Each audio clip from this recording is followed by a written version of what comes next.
So right ఇందాడ Prem Satish గారు బట్టల గురించి మాట్లాడుకున్నాం కదా. సో ఈ బ్యాక్ సైడ్ వస్తే కూడా ఆయన ఆయన బట్టలు అన్నీ ఉన్నాయి. సో ఇవన్నీ కూడా ఆయన బట్టలు అన్నమాట, డైలీ యూజ్ చేసుకునే అనుకుంటా. అండ్ చాలామంది కూడా ఆయనకి బయట నుంచి తీసుకొచ్చి కూడా బట్టలు ఇస్తున్నారు. ఇందాక 2-3 కార్లు వచ్చినాయి, అతను బయటికి తీసుకెళ్ళడానికి ట్రై చేశారు కానీ ఇతను వెళ్ళలేదు మనతో మాట్లాడడానికి. ఇంకా చెప్పులు చూడండి ఇక్కడ, మొత్తం నాకు తెలిసి ఒక 10 pairs ఉంటాయి ఇక్కడ. అందులో షూలు ఉన్నాయి, స్లిప్పర్స్ ఉన్నాయి. సో ఇతను రిచ్ అని చెప్పాలా లేకపోతే పూర్ అని చెప్పాలా నాకైతే అర్థం కావట్లేదు. సో ప్రస్తుతం అయితే ఇతని గురించి సోషల్ మీడియాలో యూట్యూబ్ ఛానల్స్లో మొత్తం కూడా ఒక బెగ్గర్ అని అయితే రాస్తున్నారు. అదంతా తప్పండి. సో ఇతని లైఫ్లో చాలా చూశారు, చాలా ఎక్స్పీరియన్స్ చేశారు. కొన్ని అనుకోని సంఘటనల వల్ల లైఫ్ టర్న్ తీసుకుని ఈ వేలోకి వచ్చేసారని అయితే ఖచ్చితంగా చెప్పొచ్చు. సో ఆల్రెడీ నేను టెంట్ అయితే చూపించాను. అండ్ ఇక్కడ ఆయన చుట్టూ కూడా దాదాపు వైన్ షాప్లో ఏమేమైతే బ్రాండ్స్ ఉంటాయో మందు అదంతా కూడా ఇక్కడ ఉంది. ఆ బీర్లు కానీ, ఆ రమ్ము కానీ, ఆ విస్కీ కానీ, వైన్ కానీ అన్నీ కూడా ఇక్కడ ఉన్నాయి. సో కొన్ని ఫారెన్ బ్రాండ్స్ అంటే ఒక బాటిల్ వచ్చేసి దాదాపు 10K 15K ఉన్న బాటిల్స్ కూడా ఈయన దగ్గర ఉన్నాయి. సో కొంతమంది వ్యక్తులు అయితే ఇతనికి తీసుకొచ్చి ఇవ్వడం కూడా నేనైతే రేర్గా చూశాను. కొన్ని కార్లు అయితే ఇక్కడికి వచ్చి ఆగుతున్నాయి. సో కొంతమంది సాఫ్ట్వేర్కి సంబంధించిన ఉద్యోగులు కూడా ఇక్కడికి వచ్చి ఇతనితో కాసేపు మాట్లాడడం జరుగుతుంది. సో అంత ఇంటెలిజెన్స్ పర్సన్ అయితే అని ఖచ్చితంగా చెప్పొచ్చు. ఆల్రెడీ నేను మాట్లాడుతున్నప్పుడు మీరు చూసే ఉంటారు, ఒక్కదాని గురించి కాదు ప్రతి విషయాన్ని గురించి కూడా ఆయన చాలా క్లియర్గా మాట్లాడుతున్నారు, ఎక్కడ కూడా ఇంత మిస్టేక్ అనేది లేకుండా. సో అంత ఇంటెలిజెన్స్ పర్సన్ మరి ఇప్పుడు ఇక్కడికి ఎందుకు వచ్చేసాడు అనేది మాత్రం ఇప్పటివరకు ఏ ఛానల్ వారు కూడా చెప్పలేకపోయారు. అది చేసే ప్రయత్నం అయితే మనం ఇంకా చేస్తున్నాం. సో చూద్దాం, ఇంకా మాట్లాడాల్సి ఉంది. ఏదైనా చెప్తాడేమో, ట్రై చేద్దాం. సో ఫ్యామిలీ బ్యాక్గ్రౌండ్, వాళ్ళ నాన్నగారు, అమ్మగారు, అన్న, తమ్ముడు, అక్క, చెల్లి, వీళ్ళ గురించి అయినా చెప్తాడేమో. లైఫ్లో ఇతనికి మ్యారేజ్ అయింది అవ్వలేదా, ఇవన్నీ కూడా ఇంకా మనం ఆ పూర్తి సమాచారాన్ని మొత్తం కూడా తెలుసుకునే ప్రయత్నం అయితే ఖచ్చితంగా చేద్దాం.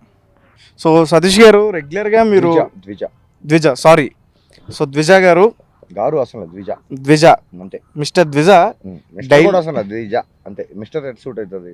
అది ఇంగ్లీష్ సౌండ్ కదా, ఇది వేరే సౌండ్ కదా. ఓకే, ద్విజ అంతే. సో ద్విజ గారు మర్యాద అవసరం లేదు. ద్విజ రెగ్యులర్గా ఫుడ్ ఏం తీసుకుంటారు? రెగ్యులర్గా ఎప్పుడు ఏది దొరికితే అప్పుడు, ఎక్కడ పడితే అక్కడ ఏది దొరికితే తిన్నాం. నాకు తినాలి అనిపిస్తే, నాకు తినాల్సిన అవసరం వస్తే అది దొరికినప్పుడు, subjective to availability, subjective to interest. ఒక్కొక్కసారి వేడిగా, ఒక్కొక్కసారి మర్యాదగా, ఒక్కొక్కసారి ఎక్కువ క్వాంటిటీలో కూడా వస్తుందేమో, వేరే ఆప్షన్స్ ఉన్నాయేమో. అవి ఏమీ లేకపోతే నిజంగా తినాలి అనుకుంటే ఫుడ్ చూస్ చేసుకోవడం పెద్ద కష్టమైన పని కాదేమో. Food is not the only priority ఏమో. నాకు సంబంధించి food is not a priority.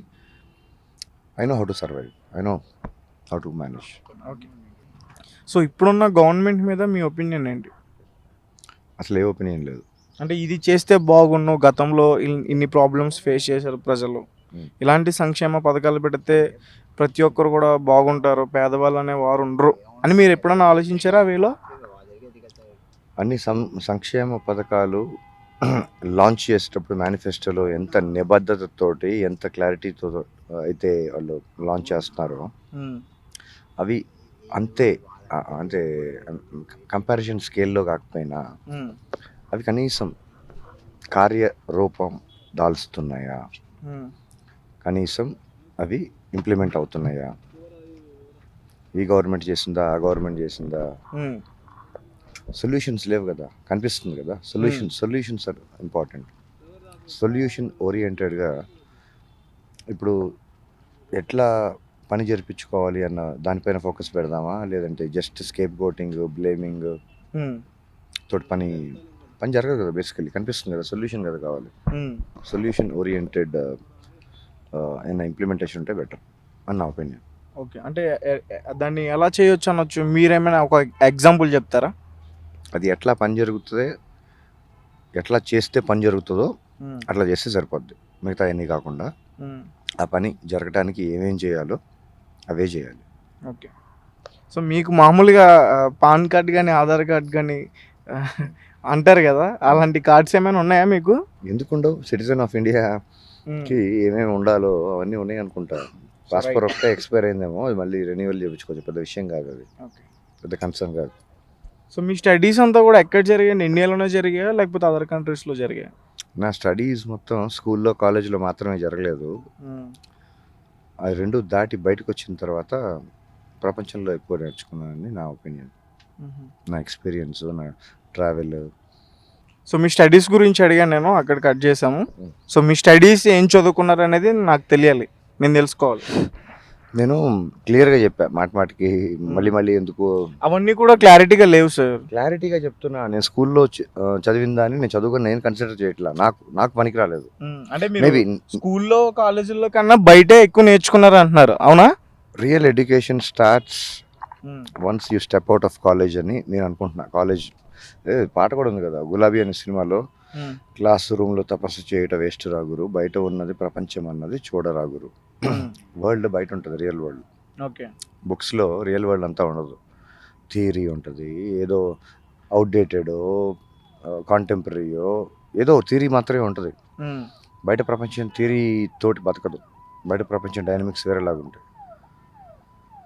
బయట ప్రపంచానికి కావాల్సిన సర్వైవల్ స్కిల్స్ ఒకటి నీలో లేకపోతే నీ ఎడ్యుకేషన్ ఇస్తుంది అని కంప్లీట్గా నమ్మితే నేనేం చేయలేను. ఎడ్యుకేషన్ సిస్టంలో కొన్ని ఎడ్యుకేషనల్ ఎలిమెంట్స్తో పాటు it gives you exposure over various arenas. Education system కరెక్టా తప్ప లేదంటే ఇప్పుడు ఏం చేయాలి అవన్నీ మాట్లాడటానికి there are more qualified, far better people who are righteous, who can talk better. But solution జరగట్లేదు కదా. నీకు ప్రాబ్లమ్స్ కనిపిస్తున్నాయి, ప్రాబ్లమ్స్ ఇష్యూస్, బట్ సొల్యూషన్ ఏంటి? సొల్యూషన్ అనేది ఎప్పుడు వస్తుంది? సొల్యూషన్ ఓరియంటెడ్గా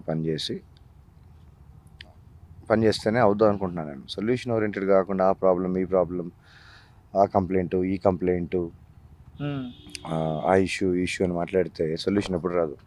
ఆ సొల్యూషన్ రావడానికి ఏం చేయాలి, ఇప్పుడు దాన్ని కాంపెన్సేట్ చేయడానికి ఏం చేయాలి, ఆల్టర్నేటివ్స్ ఏమైనా ఉన్నాయా, షేరింగ్ బెస్ట్ ప్రాక్టీసెస్. ఇట్లాంటి పరిస్థితి వేరే చోట జరిగితే వాళ్ళు ఎట్లా చేశారు, దానికి కేస్ స్టడీ చేయటమో, కొంచెం రీసెర్చ్ చేయటమో, కొంచెం కామన్ సెన్స్ అప్లై చేయటమో. Solution oriented, rational, straight. ఎందుకంటే ఏం మాట్లాడతా నాకు అర్థం కాదు. సింపుల్. Okay, right. మీకు ఎక్కువగా మీ ఫాదర్ అంటే ఇష్టమా, మీ మదర్ అంటే ఇష్టమా? అదేంటది ఎక్కువగా తక్కువగా? అసలు ఇప్పుడు ఈక్వేషన్ అది కాదు కదా. మీకు టచ్లో ఉన్నారా? Out of my sight, out of my mind. ఎవరైనా ఏదైనా out of my sight is out of my mind. నా కంటికి ఎదురుగా లేని విషయం గురించి నేను బేసికలీ ఆలోచించే కెపాసిటీ నాకు లేదు. కంటికి అవుట్ ఆఫ్ మై సైట్ అంటే నా కంటికి కనిపించనిది, దాని గురించి మైండ్లో ఉండదంటున్నా. బేసికలీ నాకు మైండే లేదని చెప్పి చాలామంది తమ్నైల్స్ రాస్తున్నారు. డాక్టర్స్ వాళ్ళ డిగ్రీస్ కొంచెం వెరిఫై చేయాలి. యూట్యూబ్ డాక్టర్స్ కొంతమంది తమ్నైల్స్ సైకో అంటారు, కొంతమంది బెగ్గర్ అంటారు, కొంతమంది ఏదో క్యారెక్టర్ అసాసినేషను, లేదంటే వాళ్ళకి ఏమొస్తుందో నాకు అర్థం కావట్లేదు. What fun they are deriving out of it, what pleasure they are deriving out of it. At least is it working out for them? At least కనీసం ఎవరికి పనికొచ్చినా పనికి రాకపోయినా, చూసేవాడికి పనికొచ్చినా పనికి రాకపోయినా, విసిగిచ్చినా చేసేవాళ్ళకైనా పనికి వస్తుందంటే I'm okay. At least I'll be happy that it's okay. ఎవరో ఒకటి పనికి వస్తుంది కదా. I got nothing to lose here, that's fine. But not at the stake of character assassination.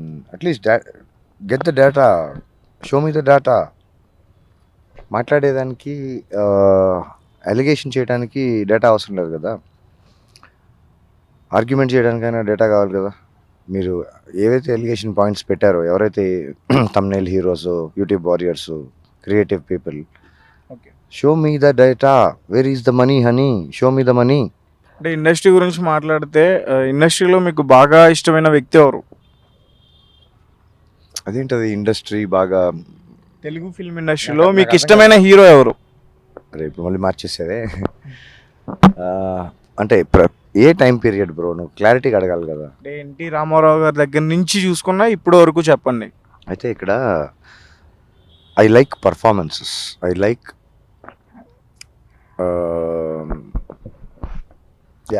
Performances. యాక్టర్స్ని నేను యాక్టర్స్గా చూడను, యాక్టర్స్ పర్ఫార్మెన్స్గా చూస్తాను. అంటే మీకు న్యాచురల్ స్టార్ నాని అంటే ఎక్కువ ఇష్టం నేను విన్నాను. Why not? Natural star Nani ఆ టైటిల్లోనే ఏదో సజెస్ట్ చేస్తుంది. ఆయన ట్రాక్ హిస్టరీ సినిమాలు చూస్తే చెప్తుంది. Why not? Yeah, is doing good. Pawan Kalyan గారి గురించి మీ అభిప్రాయం ఏంటి? అంటే as an actor, politician or actor? పాలిటీషియన్గా మాట్లాడటానికి నాకు ఎంత రైట్ ఉందో నాకు తెలీదు, ఎంత వ్యాలిడిటీ ఉందో నాకు తెలీదు. I'm not a political analyst or I'm not a politician. I'm not in that space. As a person మాట్లాడటానికి నాకు అంత పరిచయం లేదు, అంత తెలీదు. యాజ్ అన్ యాక్టర్ అంటే ఎన్నో కొన్ని సినిమాలు చూడటం వల్ల ఎంతో కొంత తెలుసు. యాజ్ అ క్యారెక్టర్ అంటే ఇక్కడ అక్కడ bits and pieces of information, దాంట్లో ఎంత క్రెడిబిలిటీ ఉందో లేదో తెలియని అక్కడ ఇక్కడ మాటలు విని నేను క్యారెక్టర్ గురించి నేను జడ్జ్ చేసేంత కెపాసిటీ నాకు లేదు. I don't judge anybody and I don't let anybody judge me. Yeah, as an actor yes I like him. As a whatever public డొమైన్లో ఉన్న ఇన్ఫర్మేషన్ ప్రకారం I think need of the hour, ఇప్పుడున్న పరిస్థితులు, ప్రస్తుత సిచ్యుయేషన్స్లో I think we need a leader who is honest, genuinely interested in contributing towards the society, and I believe he's true. Okay sir, ఫైనల్గా మీరు భగవద్గీతను చదువుతున్నారు అంటే మీరు భగవద్గీతను నమ్ముతారా? మిగతా ఖురాన్ కానీ బైబిల్ కానీ నమ్మరా? అదేంటది ఫైనల్గా? అదేంటిది అది? Bro, it's a choice. Let it be a choice. It's personal. Let it be personal. నాది గొప్పదా, నీది గొప్పదా, నీది పెద్దదా, నాది పెద్దదా, నీది ముందా, నాది ముందా, నీది ఎక్కువ, నాది తక్కువ, మనం ఎవరో డిసైడ్ చేయడానికి? ఏది మంచిది, అది చెడ్డది?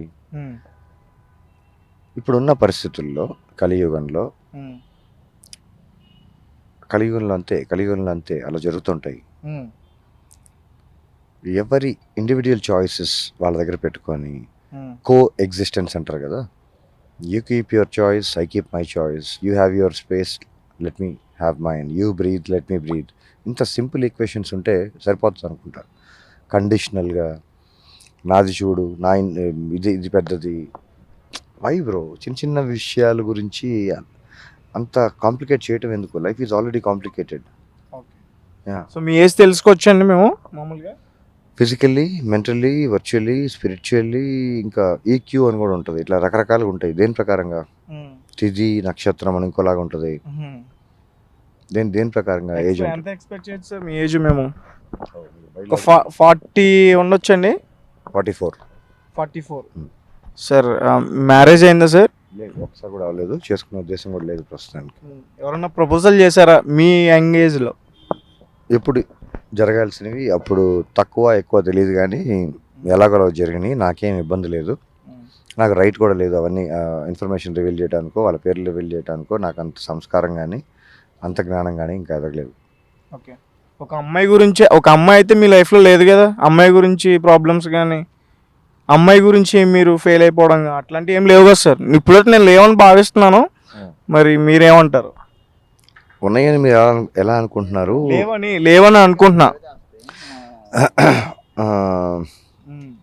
ఎక్స్టర్నల్ ఫ్యాక్టర్స్ నన్ను ఇన్ఫ్లుయెన్స్ చేయలేవని నా బలమైన నమ్మకం.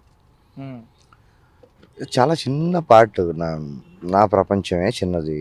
ఈ ప్రపంచం ఇంత పెద్ద ప్రపంచంలో, దాంట్లో నా చిన్న ప్రపంచంలో, దాంట్లో సినిమాలో, ఇంత పెద్ద సినిమాలో నా సినిమా చాలా చిన్నది. నేను అసలు ఎవరితో కాంపిటీషన్ లేను, నాకేమి రిగ్రెట్ లేవు. చిన్న చిన్న విషయాలు బ్రో అవన్నీ నా లైఫ్లో. సినిమా కంటే నా లైఫ్ కొంచెం పెద్దదేమో, నా ఇంట్రెస్ట్లు కొంచెం maybe things which needs my attention, my interest, maybe నా జర్నీ వేరేనేమో. ద్విజా లైఫ్లో ఒక అమ్మాయి అయితే లేదు, రానివ్వడు, రాదు. ఆ రెండింటికి నాకు కరెక్ట్గా నేను చెప్పలేను, కానీ ఇప్పటివరకు అయితే అవసరం లేదు. ప్రస్తుతానికైతే అవసరం లేదు. అంటే మహిళల పట్ల మీ అభిప్రాయం ఏంటి మామూలుగా? అంటే ఎందుకు అట్లా సెపరేట్ చేసి అదేదో సెపరేట్ జీన్స్, సెపరేట్ స్పీషీస్ అని మాట్లాడతాం? Part of the nature, incomplete without అని నా ఒపీనియన్. ఐ థింక్ నేను ఎవరిని మాట్లాడటానికి women women respect, women empowerment గురించి ఆల్రెడీ ఇట్లాంటి విషయాల గురించి మాట్లాడేవాళ్ళు ఇంకా బెటర్గా, ఇంకా పొలైట్గా, ఇంకా ప్రజెంటబుల్గా చాలామంది చెప్తూ ఉంటారు కదా, టీవీ డిబేట్స్లో అక్కడ ఇక్కడ చూసే ఉంటారు కదా. ఇక్కడ నాకు ఉండాల్సిన రెస్పెక్ట్, నాకు ఉండవలసిన అంత ఉందనుకుంటున్నా. సరే, భగవద్గీతలో మీకు కొన్ని శ్లోకాలు తెలుసు, వాటికి బాగా అర్థం కూడా మీరు బాగా చెప్తారని నేను విన్నాను. ఇక్కడ కొంతమంది చెప్పారు. సో మా కోసం ఏమైనా ఒక 2-3 శ్లోకాలు చెప్పి వాటికి అర్థం చెప్తారని నేను అనుకుంటున్నాను. నేను ప్రవచనాలు చెప్పడానికి రాలేదు.